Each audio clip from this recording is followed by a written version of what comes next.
Hey guys, I'm Aidzeee, and in this video, I will teach you the best and easiest way to play Sun so that you can win your games and reach Mythic fast, especially against counters.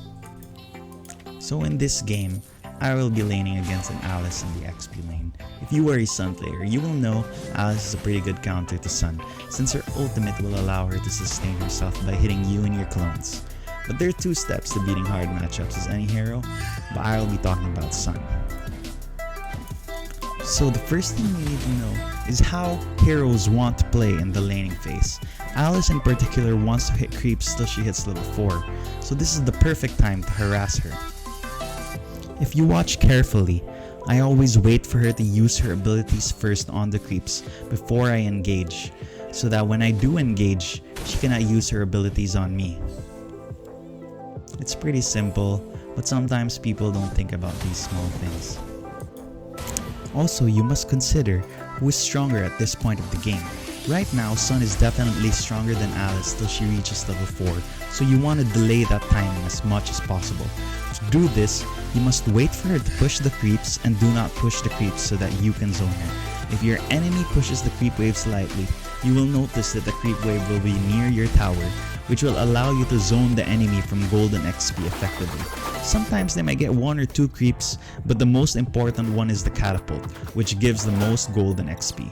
The only time you should push creeps is when you want to create pressure at another area of the map. So you can see at this point of the game, I'm already level 5, almost level 6, and she just turned level 4. And this was because I zoned her from creeps in the first 2 or 3 creep waves. It might seem like a small thing, but it actually makes a big difference. So you can see that the turtle spawn, which is why I pushed the previous creep wave so that I can help my teammate contest for the objective. So you're going to see in just one moment that I'm going to wait for Alice to use her abilities on the creep waves before I engage on her, and you're going to see that it is a favorable trade for Sun as long as you make sure she uses her abilities first. So I forgot to highlight it earlier, but the best item to buy with Sun against counters is Wind Talker. The reason why Wind Talker is such a good item against counters is that against counters, you do not want to play against them. You want to avoid them as much as possible. And Wind Talker allows you to cut creep waves, and the movement speed helps you pressure other areas of the map, which I will show you later. So you can see here in this instance, Alice has to choose. Would she contest me, or would she wait by her tower and protect the tower against the creep wave that is coming? So now I'm just gonna hit this middle tower, and you're gonna see Ling desperately try to defend it. Poor Ling. And so because I went mid earlier and took their tower, Alice instinctively went mid to try and defend something that wasn't already there. And now I'm here at bottom, and I'm gonna take the bottom tower.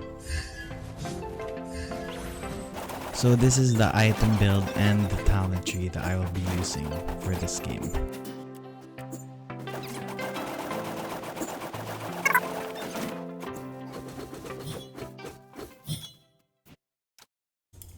So I went for magic boots because I highly value cooldown reduction on Sun, since he needs his abilities to farm and get kills.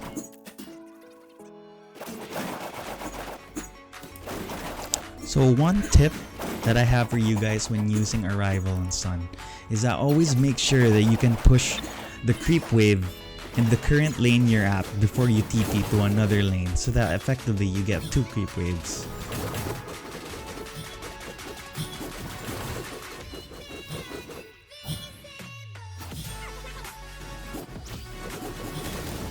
So right now they're losing a lot of map control because they have to choose, are they going to group up and fight, or are they going to defend their base? So this is one thing, or this is one problem that Sun users normally have. They can't decide whether they're going to split push or are they going to help join fights. But one tactic that I like to use is first split push so that you get the attention of enemies and they defend their base. Then you join a fight or take a fight at the other side of the map. This way, you get the split push and take fights.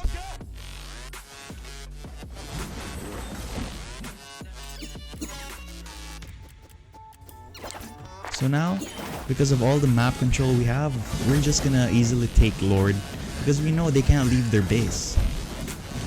If you think that the enemies have some form of map control, don't try taking risk and taking the Lord unnecessarily because they might end up stealing it.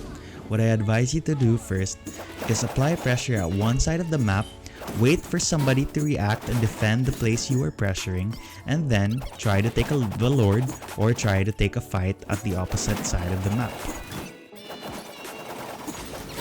Although it may seem like I did nothing this game, but I assure you, the amount of pressure that I made, forcing 1 or 2 people to deal with me, allows my team to take an advantageous fight because it's either 5v4 or it's 4v3. 5v4 whenever I can pressure a lane and somebody defends and I join the fight that's happening. Or 4v3 because 2 of their heroes are trying to defend their base. So if you liked the video and learned something from it, hit that like button and let me know so I can show you some more tips and tricks about Sun. If you have your own tips and tricks that you'd like to share or suggestions for my next video, leave a comment down below. And lastly, please subscribe to my channel so that you will be updated with future guides and content from me.